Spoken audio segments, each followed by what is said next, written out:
কুকুরের গলায় পরানো হয়েছে গাঁদা ফুলের মালা, কপালে দেয়া হয়েছে টিকা। প্রশিক্ষিত কুকুরগুলো প্রদর্শন করেছে তাদের নানা দক্ষতা ও অনুশীলন কৌশল।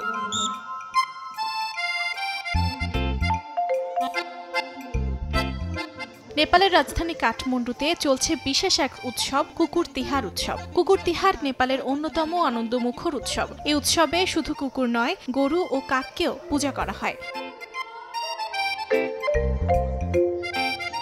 এই ঐতিহ্য মানুষ ও প্রাণীর আধ্যাত্মিক সংযোগের প্রতীক হিসেবে বিবেচিত।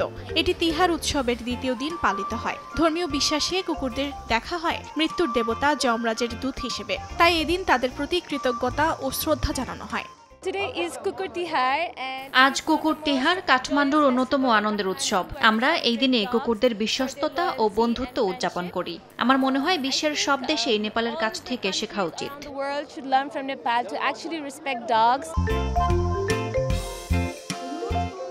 নেপালের বাইরে প্রতিবেশী ভারতেও এবছর কিছু সংগঠন কুকুর তিহার উৎসব উদযাপন করেছে। স্থানীয় এনজিওগুলো আশ্রয়কেন্দ্রে থাকা পথকুকুরদের মিষ্টি খাইয়ে, ফুলে সাজিয়ে ভালোবাসা ও সম্মানের বার্তা ছড়িয়েছে। তাদের মতে এই দিনটি অবহেলিত প্রাণীদের প্রতি সহমর্মিতা প্রকাশের জন্য সুন্দর এক উপলক্ষ। অর্জিতা শেজিন, সময় সংবাদ।